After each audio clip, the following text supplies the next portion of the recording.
إن هذا القرآن يهدي للتي هي أقوم ويبشر المؤمنين الذين يعملون الصالحات أن لهم أجرا كبيرا. الحمد لله نحمده ونستعينه ونستغفره ونؤمن به ونتوكل عليه ونعوذ بالله من شرور أنفسنا ومن سيئات أعمالنا من يهده الله فلا مضل له ومن يضلله فلا هادي له ونشهد أن لا إله إلا الله وحده لا شريك له ونشهد أن محمدا عبده ورسوله أما بعد فأعوذ بالله من الشيطان الرجيم بسم الله الرحمن الرحيم. کل ہماری جو آیات تھیں کہ اے نبی تحقیق ہم جانتے ہیں کہ بے شک آپ کو وہ بات غمگین کرتی ہے جو وہ کہتے ہیں، بس بے شک وہ آپ کو نہیں جھٹلاتے بلکہ دراصل یہ ظالم تو اللہ کی آیتوں کا انکار کرتے ہیں. اور اے نبی بے شک آپ سے پہلے بہت سے رسول جھٹلائے گئے تو انہوں نے جھٹلائے جانے اور تکلیف دیے جانے پر صبر کیا حتیٰ کہ ان کے پاس ہماری مدد آ پہنچی، اور اللہ کے کلمات کو کوئی بدلنے والا نہیں، اور یقیناً آپ کے پاس رسولوں کی کچھ خبریں آ چکی ہیں. تو اس آیت کا جو آخری حصہ تھا کہ وَلَقَدْ كُذِّبَتْ رُسُلٌ مِّن قَبْلِكَ فَصَبَرُوا عَلَى مَا كُذِّبُوا وَأُوذُوا حَتَّى آتَاهُمْ نَصْرُنَا. اور اے اللہ کے نبی بے شک آپ سے پہلے بھی پیغمبر جھٹلائے جاتے رہے تو وہ تکذیب اور ایذا پر صبر کرتے رہے. یہ حصہ جو ہے وہ ہمارا بھی باقی تھا اس آیت کا. تو اس میں اللہ تبارک و تعالیٰ کیا فرما رہے ہیں کہ قوم کی طرف سے جو تکذیب ہوتی ہے اس پر اللہ تعالیٰ نے اس آیت کریمہ میں اپنے نبی کو تسلی دی ہے اور حکم دیا ہے کہ آپ بھی اسی طرح صبر کریں جس طرح اولو العزم پیغمبروں نے کیا تھا. اللہ تعالیٰ نے آپ سے بھی اسی طرح مدد کا وعدہ فرمایا ہے جیسے کہ سابقہ انبیاء کرام سے وعدہ فرمایا تھا، حتیٰ کہ حضرات انبیاء کرام ہی معالک کے اعتبار سے فتح اور نصرت سے سرفراز ہوئے. حالانکہ ان کی قوموں نے بھی ان کی تکذیب کی تھی، انہیں بے حد تکلیفیں پہنچائیں تھی، ہر طرح کی تکلیفیں پہنچائیں، پھر دنیا میں بھی فتح اور نصرت سے سرفراز ہوئے اور آخرت میں بھی کامیاب و کامران ہوئے. ایک چھوٹی سی میں مثال دینا چاہوں گی اس کی کہ یہ جو تکلیفیں پہنچائی جاتی تھیں، حتیٰ کہ حضرت موسیٰ علیہ السلام کو جو ہے وہ کیا کہا جاتا تھا کہ یہ جو ہے اصل میں حضرت موسیٰ علیہ السلام نا بہت زیادہ حیا والے تھے، بہت زیادہ. حضرت عثمان کی مثال ان سے دی جاتی کہ حضرت عثمان بھی بہت زیادہ حیا والے تھے. تو وہ جو ہے لوگ کہتے تھے کہ اصل میں جو ہے ان کے جسم پہ جو ہے وہ برس کے داغ ہیں، برس کی ان کو بیماری ہے، اس لیے یہ اتنا زیادہ چھپتے ہیں اور اس لیے کبھی اپنا یہ جسم جو ہے وہ دکھاتے نہیں ہیں، جبکہ وہ تو حیا کی وجہ سے ایسا کرتے تھے. تو اللہ تبارک و تعالیٰ نے اپنے نبی کو جو ہے اس الزام سے اور اس تکلیف سے مبرہ کرنا تھا. اصل میں جب ظاہر ہے سب کہتے تھے ان کو تکلیف تو ہوتی تھی، لیکن پھر بھی حیا کی وجہ سے وہ کہتے تھے میں کیوں اپنا جسم جو ہے وہ کسی کو دکھاؤں. تو ایک مرتبہ ایسا ہوا کہ حضرت موسیٰ علیہ السلام جو ہیں وہ نہانے کے لیے گئے، اس میں نا نہر میں نہانے کے لیے گئے. ظاہر ہے انسان کپڑے جو ہے وہ اتار کے ایک طرف رکھ دیتا ہے اور پھر نہانے کے لیے جاتا ہے. تو جب وہ کپڑے اتار کے رکھ دیے انہوں نے اور اب باہر نکل کے وہ انہوں نے جو ہے وہ اپنے کپڑے اٹھانے کے لیے ہاتھ بڑھانا چاہا تو پتھر جو ہے وہ آگے سے رکھنے لگا. تو حضرت موسیٰ کہنے لگے پتھر میرے کپڑے، یعنی میرے کپڑے تم کہاں لے کے جا رہے ہو؟ وہ پتھر جو ہے وہ آگے سے رکھتا جا رہا، حتیٰ کہ حضرت موسیٰ علیہ السلام جو ہے وہ وہاں تک پہنچ گئے جہاں کچھ لوگ بیٹھے ہوئے تھے. ان کو بڑی شرم آئی تھی اس بات سے، لیکن ان کو سمجھ میں نہیں آتی کہ ان کے ساتھ ہوا کیا ہے. وہ پتھر آگے سے رکھتا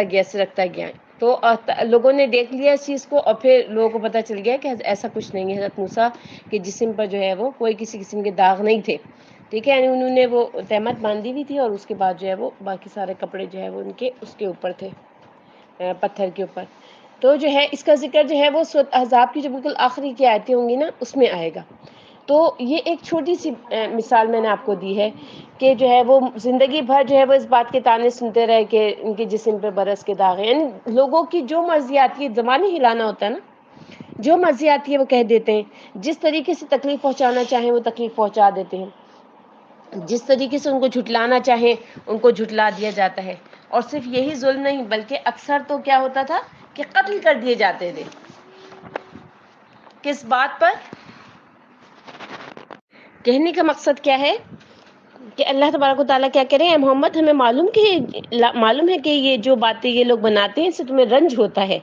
یعنی کتنی فطری سی بات ہے کہ جب لوگ جھوٹے الزام لگائیں یا ایمان لا کر نہ دیں تو اس وقت تکلیف تو ہوتی ہے، لیکن یہ لوگ تمہیں نہیں جھٹلاتے، تو تکلیف کو کیسے کم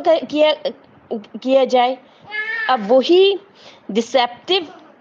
اپیئرنس جو ہے اوپر سے یوں لگتا ہے جس کے انکار کرنے والے طاقتور ہیں، ایسے ہی ہے نا؟ یا یہ کہ نبی کریم صلی اللہ علیہ وسلم کو چھوٹا انہوں نے کر دیا، یعنی ان کی باتوں سے ایسے ظاہر ہو رہا ہے نہیں، بلکہ اصل میں اللہ تعالیٰ نے اس چیز کو کس طرح سے وضاحت کی کہ یہ ہرگز تم کو نہیں جھٹلا رہے، بلکہ یہ ایک طرح سے اللہ کے پیغام کو جھٹلا رہے ہیں. یہ ظالم لوگ ہیں اور اللہ تعالیٰ کی آیات کا انکار کر رہے ہیں، اللہ تعالیٰ کی آیتوں کو جھٹلا رہے ہیں. ٹھیک ہے نا؟ تو اس لیے جو ہے وہ تمہیں غمگین ہونے کی ضرورت ہی نہیں ہے، اور تم بھی اسی طریقے سے فتح و نصرت سے کامیاب ہوگے، اور آخرت میں بھی اللہ تعالیٰ تم کو کامیاب و کامران فرمائیں گے. اسی لیے کیا فرمایا؟ وَلَا مُبَدِّلَ لِكَلِمَاتِ اللَّهِ، اور اللہ کی باتوں کو کوئی بدلنے والا بھی نہیں ہے. یعنی ان باتوں کو جن میں اللہ تعالیٰ نے اپنے مؤمن بندوں کے لیے دنیا و آخرت کی فتح و نصرت لکھ دی ہے، جیسے کہ ایک اور جگہ اللہ تعالیٰ نے فرمایا وَلَقَدْ سَبَقَتْ كَلِمَتُنَا لِعِبَادِنَا الْمُرْسَلِينَ إِنَّهُمْ لَهُمُ الْمَنْصُورُونَ وَإِنَّ جُنْدَنَا لَهُمُ الْغَالِبُونَ. اور یقیناً ہمارا وعدہ پہلے ہی اپنے بندوں کے لیے صادر ہو چکا ہے جو رسول ہیں کہ یقیناً وہی منصور و مظفر رہیں گے، اور بلا شبہ ہمارا لشکر ہی غالب رہے گا. اور فرمایا كتب اللہ لأغلبن انا ورسلی ان اللہ قوی عزیز. اللہ نے لکھ رکھا ہے کہ میں اور میرا پیغمبر ضرور غالب رہیں گے، بے شک اللہ تعالیٰ زور آور بھی ہے اور زبردست بھی ہے. تو اس طریقے سے جو ہے وہ نبی کریم صلی اللہ علیہ وسلم کی اللہ تبارک و تعالیٰ نے مزید ہمت بنوائی کہ جو ہے ایسا نہ ہو کہ یہ جو ہے جو تمہاری تکذیب کر رہے ہیں تو تم اپنے آپ کو ہلاک ہی کر بیٹھو. پھر آگے کیا فرمایا کہ وَإِن كَانَ، اچھا اس سے پہلے ابھی یہ ہے کہ وَلَقَدْ جَاءَكَ مِن نَبَإِ الْمُرْسَلِينَ،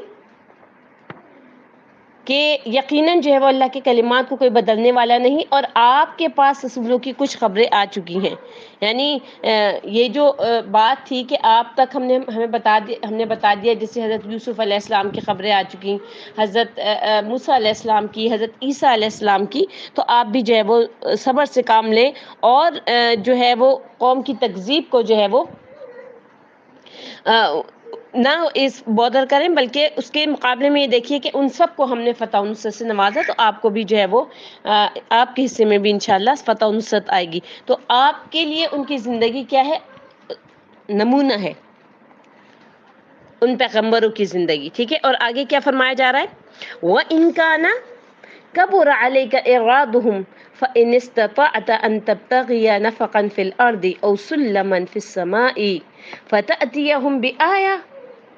اور اگر ان لوگوں یعنی کافروں کا حق سے منہ موڑنا آپ کو ناگوار گزرتا ہے، تو اگر آپ میں یہ طاقت ہے کہ آپ زمین میں کوئی سرنگ یا آسمان میں کوئی سیڑھی ڈھونڈ لیں، پھر آپ ان کے پاس کوئی نشانی لے کر آئیں. وَلَوْ شَاءَ اللَّهُ لَجَمَعَهُمْ عَلَى الْهُدَى، اور اگر اللہ چاہتا تو انہیں ہدایت پر جمع کر دیتا. یعنی اتنی بڑی بات اللہ کے نبی کو کہہ دی گئی کہ اگر آپ ایسا کر لیں کہ کوئی سرنگ ڈھونڈ لیں، یا زمین میں کوئی جو ہے وہ لمبی سی سرنگ ہو، یا پھر آسمان تک کوئی سیڑھی لے جائیں، آپ اتنا کام بھی کر گزریں گے نا، پھر بھی ان کو ہدایت نہیں ملے گی. وَلَوْ شَاءَ اللَّهُ لَجَمَعَهُمْ عَلَى الْهُدَى، اللہ تعالیٰ کا چاہتا، اللہ تبارک و تعالیٰ نے ان کی قسمت میں اگر ہدایت لکھی ہوتی تو وہ ضرور جمع کر دیتا ان کو. فَلَا تَكُونَنَّ مِنَ الْجَاهِلِينَ، تو آپ نادانوں میں سے نہ ہو جائیں. انما یستجیب الذین یسمعون، حق کو قبول تو صرف وہ لوگ کرتے ہیں جو سنتے ہیں. والموتى یبعثهم اللہ ثم الیہ یرجعون، اور جو مردے ہیں اللہ انہیں اٹھائے گا، پھر وہ اسی کی طرف لوٹائے جائیں گے. یہاں پر ہمارا الحمدللہ جو 7واں سپارہ ہے وہ آدھا ہو گیا ہے، یعنی نصف ہو گیا ہے الحمدللہ. ان آیات میں اللہ تبارک و تعالیٰ کیا فرما رہے ہیں کہ اگر آپ ان کی روگردانی کی وجہ سے، ان کے حق کو قبول نہ کرنے کی وجہ سے یہ چیز جو ہے وہ آپ کے اوپر بہت شاق گزرتی ہے، بہت آپ کو پریشان کرتی ہے، آپ سے برداشت نہیں ہوتا، تو اگر آپ میں یہ طاقت ہو کہ زمین میں کوئی سرنگ ڈھونڈ لیں یا آسمان میں سیڑھی تلاش کر لیں۔ علی بن ابو طلحہ نے حضرت ابن عباس صلی اللہ تعالیٰ عنہما سے روایت کیا ہے کہ النفقہ جو ہے اس کے معنی سرنگ کے ہیں جس میں آپ داخل ہو جائیں، اور فتأتیہم بآیہ، پھر آپ ان کے پاس کوئی معجزہ لے آئیں، یا آپ اپنے لیے آسمان میں سیڑھی لگا لیں اور آپ اس پر چڑھ کر کوئی نشانی لے آئیں جو اس سے بہتر ہو جو ہم نے آپ کو دی ہے، تو ایسا کر گزریے، یعنی کہ اتنا کام بھی اگر آپ کر سکتے ہیں اور کر گزریں آپ، تو اس کے جواب میں اگر ایسا کر لیا آپ نے تو اس کے جواب میں اللہ تعالیٰ کیا کہہ رہا ہے کہ وَلَوْ شَاءَ اللَّهُ لَجَمَعَهُمْ عَلَى الْهُدَى، اگر اللہ تعالیٰ چاہتا تو ان سب کو ہدایت پر جمع کر دیتا، چنانچہ آپ ہرگز نادانوں میں سے نہ ہوں، جیسے کہ اللہ تعالیٰ نے فرمایا نا وَلَوْ شَاءَ رَبُّكَ لَآمَنَ مَنْ فِي الْأَرْضِ كُلُّهُمْ جَمِيعًا، سورۃ یونس کی آیت ہے۔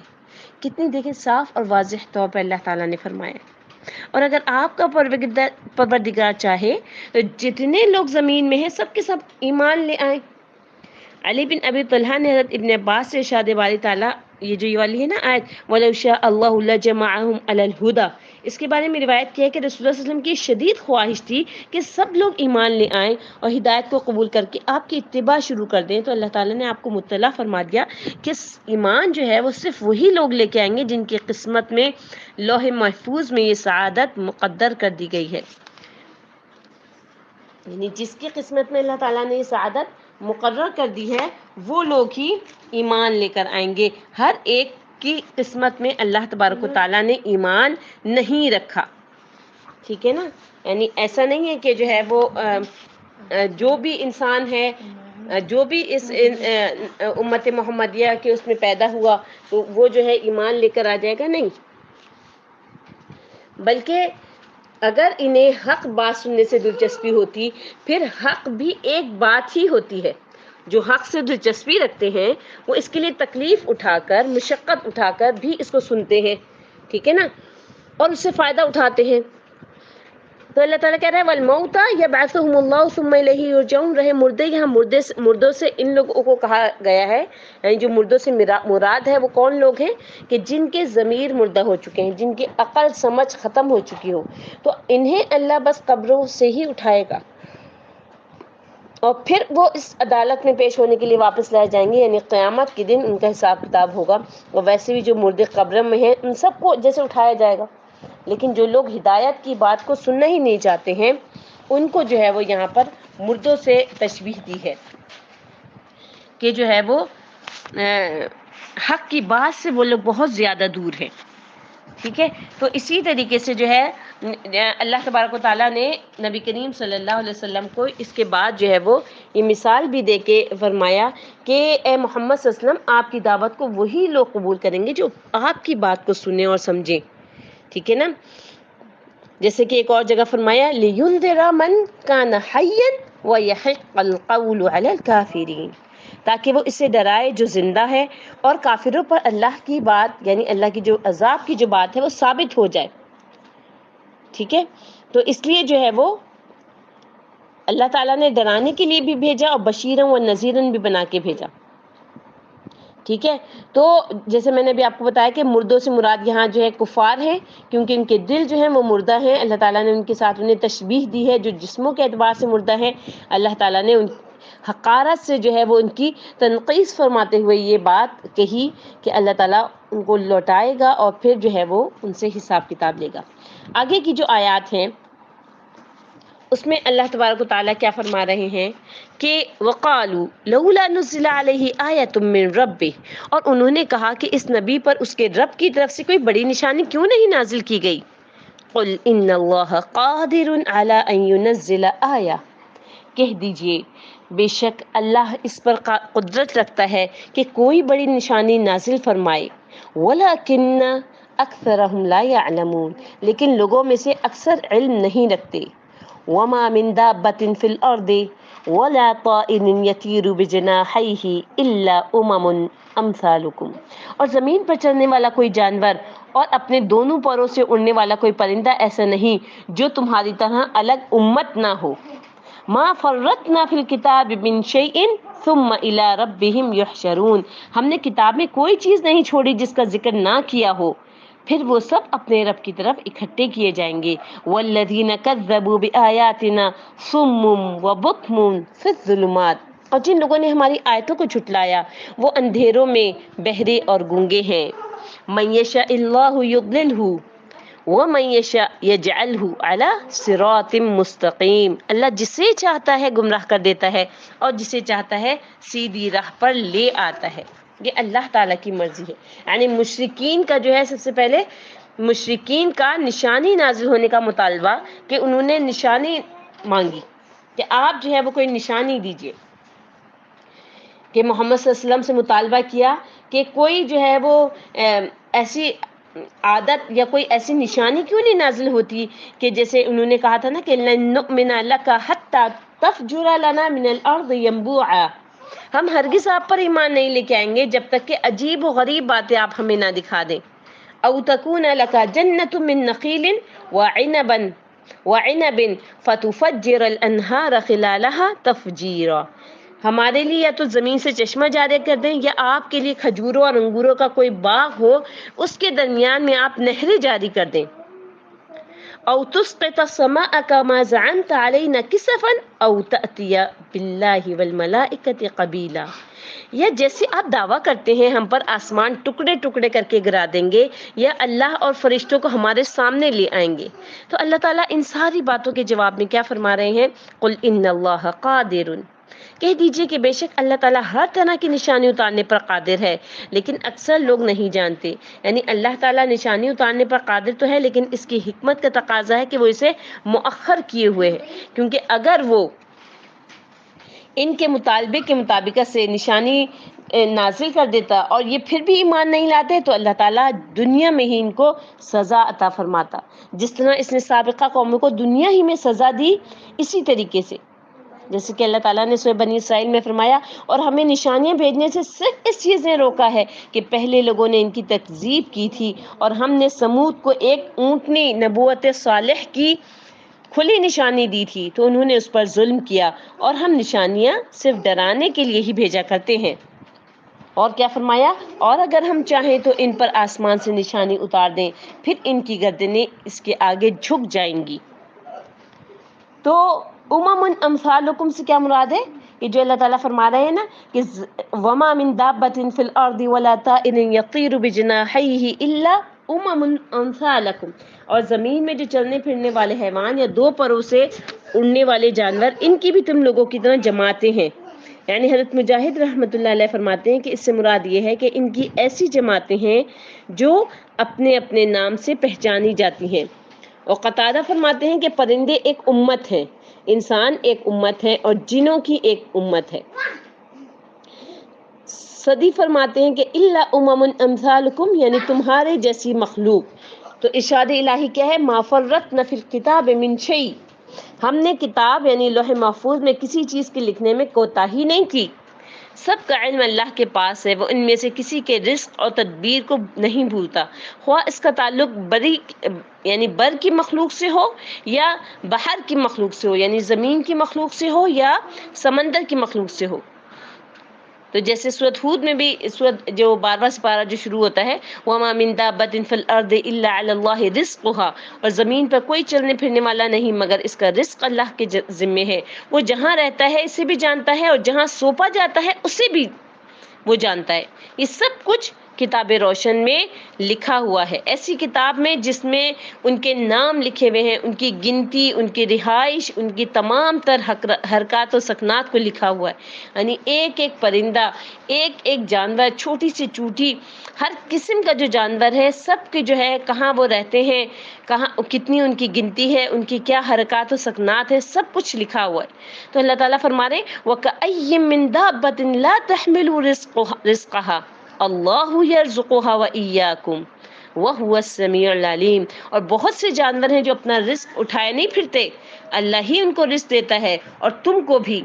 اور وہ سننے والا ہے اور جاننے والا ہے۔ تو اللہ تعالیٰ کیا فرما رہے ہیں؟ ان تمام باتوں کو کہنے کے بعد ثم الی ربہم یحشرون، پھر دوبارہ وہی والی بات کہ تم سب جو ہے وہ اپنے پروردگار کی طرف جمع کیے جاؤ گے۔ امام ابن ابو حاتم رحمۃ اللہ علیہ نے حضرت ابن عباس سے روایت کیا ہے کہ ان کے جمع کرنے سے مراد ان کی موت ہے۔ یہ بھی کہا گیا کہ جمع کرنے سے مراد قیامت کے دن اٹھانا ہے، کیونکہ اللہ تعالیٰ نے فرمایا وَإِذَا الْوُحُوشُ حُشِرَتْ، اور جب وحشی جانور جمع کیے جائیں گے، ٹھیک ہے۔ تو اللہ تعالیٰ کیا فرما رہے ہیں کہ مگر جو تمہاری طرح الگ امت ہو،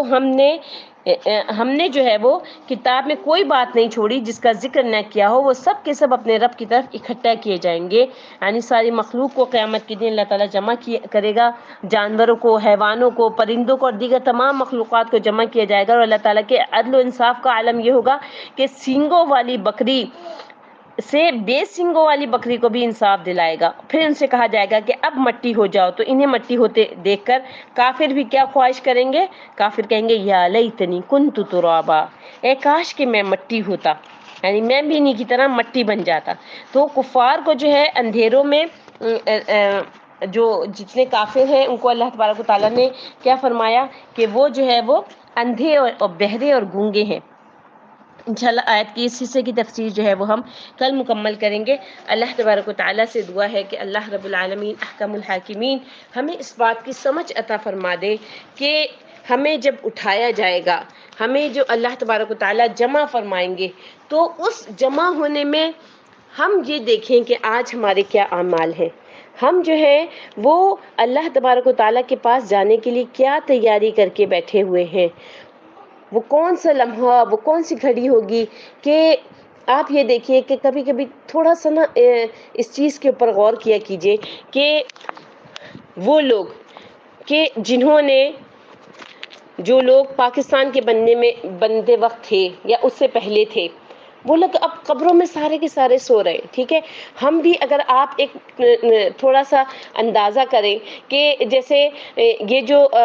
صدی چل رہی ہے، اس صدی کے آخر تک کون کون موجود ہوگا؟ کیا ہم میں سے سارے موجود ہوں گے؟ یعنی اگر ہم ایک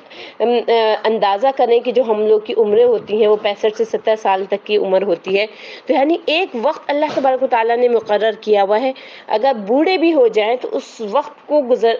گزارنے کے بعد جو ہے وہ مرنا تو ہے ہی۔ تو اس مرنے کے لیے ہم نے کیا جمع کیا ہے، اس مرنے کے لیے ہم نے کیا تیاری کی ہے۔ تو اس لیے جو ہے وہ اللہ تبارک و تعالیٰ ہمیں اس بات کی سمجھ عطا فرما دے کہ جو ہم نے کل آیت پڑھی تھی کہ وَمَا الْحَيَاةُ الدُّنْيَا إِلَّا لَعِبٌ وَلَهْوٌ، کہ دنیا کی جو زندگی ہے وہ صرف کھیل اور تماشا ہے۔ تو اللہ تعالیٰ حقیقی معنوں میں ہمیں اپنی طرف راغب ہونے والا بنا دے، حقیقی معنوں میں اللہ تعالیٰ ہمیں اس دن کی تیاری کرنے والا بنا دے، حقیقی معنوں میں ہم سے اللہ تعالیٰ ایسے اعمال کروا لے کہ جو اس کے پسندیدہ ہوں۔